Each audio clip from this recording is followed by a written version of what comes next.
Hello అండి, welcome back to my channel. So ఈరోజు ఈ వీడియోలోకి వచ్చేసరికి ఏంటంటే డ్యూరింగ్ ప్రెగ్నెన్సీలో మనకి కొంతమందికి ఆయాసం, శ్వాస తీసుకోవడంలో కష్టం, ఊపిరి పీల్చేటప్పుడు చాలా ఇబ్బందిగా ఉండడం వస్తూ ఉంటుంది కదా. అసలు ఆయాసం ఎందుకు వస్తుంది, కారణాలేంటి, ఎలా నివారించుకోవాలి, ఇలాంటివన్నీ కూడా మనమైతే తెలుసుకుందాం. చివరి వరకు అయితే చూడండి. మీకు ఏమైనా డౌట్స్ ఉన్నా, మీకు ఏ టైప్ ఆఫ్ అలాగే ప్రెగ్నెన్సీలో ఎలాంటి హెల్త్ కాంప్లికేషన్స్ ఉన్నా సరే ఖచ్చితంగా కామెంట్ అనేది చేయండి. కింద డిస్క్రిప్షన్లో నేను నార్మల్ డెలివరీ టిప్స్ అనేది వీడియోస్ అనేది చేశాను. సో మీకు కావాలంటే చూడండి, లేకపోతే వదిలేసేయండి. ఇప్పుడైతే మనం వీడియోలోకైతే వెళ్ళిపోతాం. సో ఫస్ట్ ఆఫ్ ఆల్ వచ్చేసరికి ఏంటంటే మనకి డ్యూరింగ్ ప్రెగ్నెన్సీలో అసలు ఎందుకు ఆయాసం, శ్వాస తీసుకోవడంలో ఇబ్బంది అనేది వస్తుంది అనేది తెలుసుకుందాం. ఫస్ట్ వచ్చేసరికి ఏంటంటే డ్యూరింగ్ ప్రెగ్నెన్సీలో రక్తహీనత ఎవరికైతే ఉంటుందో ఈ రక్తహీనత ప్రాబ్లం వల్ల ఏంటంటే చాలామందికి ఎక్కువగా ఆయాసం రావడం, అలాగే ఊపిరి పీల్చేటప్పుడు గుండెల్లో బాగా నొప్పి రావడం, ఇలాంటివంతా ప్రాబ్లమ్స్ వస్తాయి. రక్తహీనత, ప్రెగ్నెన్సీలో రక్తహీనత అనేది చాలా సర్వసాధారణంగా అందరి గర్భిణీలకు కూడా వస్తుంది. ఎందుకంటే ప్రెగ్నెన్సీ కన్ఫర్మ్ అయ్యాక మీ యొక్క బ్లడ్ అనేది బేబీగా మారుతుంది. సో మీ యొక్క బ్లడ్డే ఒక పిండంగా మారి బేబీగా మారుతుంది. కాబట్టి ఆ బ్లడ్ రక్తహీనత ఎవరికైతే ఉంటుందో అలాంటప్పుడు గుండెల్లో శ్వాస తీసుకోవడం అనేది చాలా కష్టంగా మారుతుంది. అది ఫస్ట్ వన్.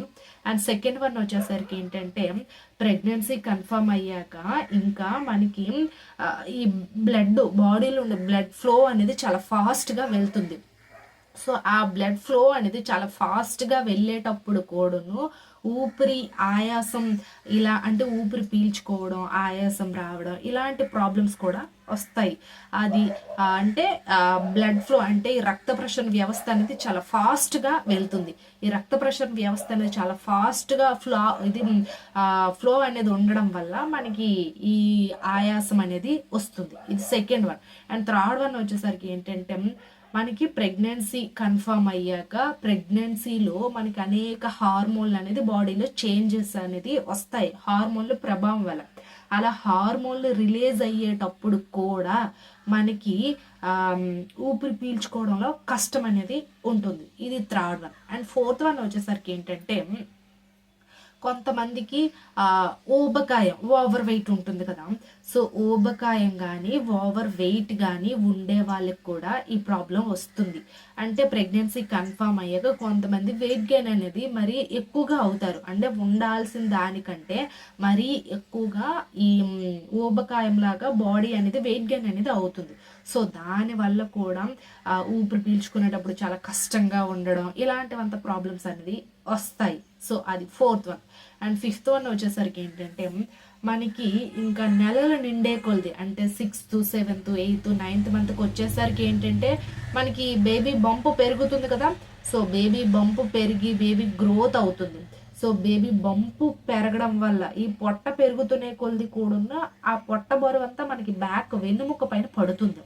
సో పొట్ట ఎంత ఎక్కువగా పెరిగే కొలది కూడా మనకి అంత ఎక్కువగా ఆయాసం రావడం, శ్వాస తీసుకునేటప్పుడు చాలా కష్టంగా మారడం, భారంగా ఉండడం, గుండెల్లో మంట రావడం అండ్ పెయిన్ అనేది కొన్నిసార్లు రావడం అనేది జరుగుతూ ఉంటుంది. సో ఇప్పుడు నేను చెప్పిన ఈ సిమ్టమ్స్ అన్నీ ఉంటే ఖచ్చితంగా ఆ శ్వాస తీసుకోవడం అనేది చాలా ప్రాబ్లంగా ఉంటుంది. ఫస్ట్ వన్ ఏంటి, ప్రెగ్నెన్సీలో హార్మోన్లు చేంజ్ అంటే హార్మోన్లు రిలీజ్ అవ్వడం వల్ల ఊపిరి పీల్చుకోవడంలో కష్టంగా ఉంటుంది. అండ్ రక్తహీనత అంటే ఎవరికైతే బ్లడ్ తక్కువగా ఉంటుందో, అనేమియా ప్రాబ్లం ఎవరికైతే ఉంటుందో, రక్తహీనత ప్రాబ్లం ఉండే వాళ్ళకి ప్రతి ఒక్కరికి కూడా ఈ బ్రీతింగ్ ప్రాబ్లం అనేది, ఆయాసం అనేది వస్తుంది. అది second one. And third one వచ్చేసరికి ఏంటంటే బేబీ గ్రోత్ పెరిగే కొద్ది కూడా ఆ బరువు వల్ల కూడా ఆయాసం అనేది వస్తూ ఉంటుంది చాలా కామన్గా. సో అదొకటి. అండ్ నెక్స్ట్ వన్ వచ్చేసరికి ఏంటంటే కొంతమందికి లంగ్స్ ప్రాబ్లం అనేది ఉంటుంది ప్రెగ్నెన్సీ కన్ఫర్మ్ అయిన తర్వాత. సో అలా లంగ్స్లో ప్రాబ్లం వచ్చినా సరే మనకి ఊపిరి పీల్చడం, ఆయాసం రావడం, శ్వాస తీసుకునేటప్పుడు చాలా కష్టంగా మారడం, ఈ ప్రాబ్లమ్స్ అన్నీ కూడా వస్తాయి. సో ఇలాంటి సిమ్టమ్స్ ఉంటే మాత్రం ఖచ్చితంగా ఈ ప్రాబ్లం అనేది వస్తుంది. సో ఇప్పుడు దీనికి మనకు సొల్యూషన్ ఏంటనేది తెలుసుకుందాం. సో మనకి దీనికి సొల్యూషన్ వచ్చేసరికి ఏంటంటే ఫస్ట్ వన్ అంటే మనం ఈ శ్వాస తీసుకునేటప్పుడు కష్టంగా మారేటప్పుడు మాత్రం వాటర్ క్వాంటిటీ అనేది ఎక్కువగా పెంచాలి. అంటే నీటి శాతం అనేది ఎక్కువగా తీసుకుంటే ఆటోమేటిక్గా మనకు ఫ్రీ అవుతుంది. కొంతమంది తీసుకునే ఫుడ్ అనేది డైజెషన్ అనేది అవ్వదు డ్యూరింగ్ ప్రెగ్నెన్సీలో. అలాంటప్పుడు మనకి గుండెల్లో మంట, హార్ట్ బర్న్, అంటే ఫ్రీగా శ్వాస తీసుకోవడం అనేది జరుగుతుంది. కాబట్టి మన డైజెషన్ అయ్యేలా ఆ ఫుడ్ అనేది ఎక్కువగా వాటర్ తీసుకుంటే ఫ్రీగా డైజెషన్ అనేది అవుతుంది, ఫ్రీగా మోషన్ కూడా అవుతుంది. సో ఎక్కువగా వాటర్ క్వాంటిటీని అనేది మీరు ఎక్కువగా తీసుకోవాలి. అది first one. And second tip వచ్చేసరికి ఏంటంటే, మీకు శ్వాస తీసుకునేటప్పుడు పెయిన్ వస్తుంది అనుకోండి, వాకింగ్ అనేది ఒక 10 మినిట్స్ అనేది చేయాలి. సో అటు ఇటు మీరు వాకింగ్ చేస్తునేటప్పుడు ఏంటంటే మీకు ఫ్రీగా నార్మల్గా సెట్ అయిపోతుంది, ఏం ప్రాబ్లం రాకుండా ఫ్రీగా మీరు బ్రీతింగ్ అనేది తీసుకోవచ్చు. కాబట్టి మీకు ఆ ప్రాబ్లం ఏమైనా వచ్చింది అనుకోండి, అలాంటప్పుడు ఫ్రీగా అలా నడిచేయండి. వరండాలో కానీ, బయట కానీ, గార్డెన్లో కానీ, ఎక్కడైనా సరే ఫ్రీగా వాకింగ్ చేస్తే మీకు బ్రీతింగ్ ప్రాబ్లం అనేది ఉండదు. అది second tip. And third tip వచ్చేసరికి ఏంటంటే, బ్రీతింగ్ ఎక్సర్సైజ్. డ్యూరింగ్ ప్రెగ్నెన్సీలో మీరు బ్రీతింగ్ ఎక్సర్సైజ్ చేయడం వల్ల కూడాను మీకు ఈ ఆయాసం, శ్వాస తీసుకోవడంలో ఇబ్బంది అనేది పోతుంది. కాబట్టి డ్యూరింగ్ ప్రెగ్నెన్సీలో మీరు ఈ బ్రీతింగ్ ఎక్సర్సైజ్ అనేది కొంచెం డాక్టర్ని కన్సల్ట్ అయ్యి డాక్టర్ ప్రిస్క్రిప్షన్ ప్రకారంగా ఈ బ్రీతింగ్ ఎక్సర్సైజ్ అనేది చెయ్యండి. మీ అంతటి మీరైతే చెయ్యొద్దు. సో అయితే ఈ బ్రీతింగ్ ఎక్సర్సైజ్ చేస్తే చాలా బెటరు. బట్ డాక్టర్ ప్రిస్క్రిప్షన్ తీసుకొని బ్రీతింగ్ ఎక్సర్సైజ్ అనేది తీసుకోండి. సో అదొకటి. అండ్ ఇంకొక టిప్ వచ్చేసరికి ఏంటంటే, వాకింగ్ అనేది చెయ్యాలి, వాటర్ క్వాంటిటీ అనేది ఎక్కువగా తీసుకోవాలి. బ్రీతింగ్ ఎక్సర్సైజ్ చేసిన ఈ ఆయాసం అనేది పోతుంది. సో అది. అండ్ ఇంకొకటి వచ్చేసరికి ఏంటంటే, కొంతమందికి కూర్చునేటప్పుడు, పడుకునేటప్పుడు కూడా మంట అనేది, పెయిన్ అనేది, ఆయాసం అనేది వస్తుంది.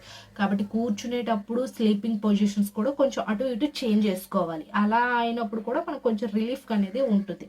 సో ఇప్పుడు మనం డేంజర్ సిమ్టమ్స్ గురించి అయితే తెలుసుకుందాం. సో మీకు డేంజర్ సిమ్టమ్స్ ఎలా ఉంటాయంటే, మీకు ఎక్కువగా ఆయాసం కానీ, ఊపిరి పీల్చేటప్పుడు కష్టంగా ఉంటే మాత్రం ఖచ్చితంగా డాక్టర్ని కన్సల్ట్ అవ్వండి. ఎందుకంటే కొంతమందికి లంగ్స్లో ప్రాబ్లం వచ్చే ఛాన్సెస్ అనేది ఉంటుంది. హార్ట్ బర్న్ అయ్యి, అంటే హార్ట్ పెయిన్ వచ్చే ఛాన్సెస్ కూడా ఎక్కువ అయిపోతుంది. సో దానివల్ల బేబీకి అనేది ఎఫెక్ట్ అనేది ఉంటుంది. మీకు మరీ ఎక్కువగా ఓవర్గా ఆయాసం వచ్చినా, ఊపిరి పీల్చుకునేటప్పుడు కష్టంగా ఓవర్గా, అంటే ఎక్కువగా ఉంటేనే వెళ్ళండి. మరి నార్మల్గా ఉంటే ఇప్పుడు నేను చెప్పే టిప్స్ అన్ని పాటిస్తే నార్మల్ అయిపోతుంది. బట్ మరీ మీకు ఓవర్గా ఉందనుకుంటే మాత్రం డాక్టర్ని అయితే కన్సల్ట్ అయితే బెటర్. సో అది, ఇదే అండి. ఐ హోప్ ఈ వీడియో మీకు ఇన్ఫర్మేటివ్ ఉంటే లైక్ చేయండి. వీడియోని చాలామంది చూస్తున్నారు కానీ లైక్ చేయట్లేదు, సబ్స్క్రైబ్ చేయట్లేదు. మీరు లైక్ చేసి సబ్స్క్రైబ్ చేస్తే నాకు సపోర్ట్ ఇచ్చిన వాళ్ళు అవుతారు. మీరు ఆ చిన్న సపోర్ట్ అనేది మన ఛానల్కి ఇస్తారనేది కోరుకుంటున్నాను. Thanks for the watching this video.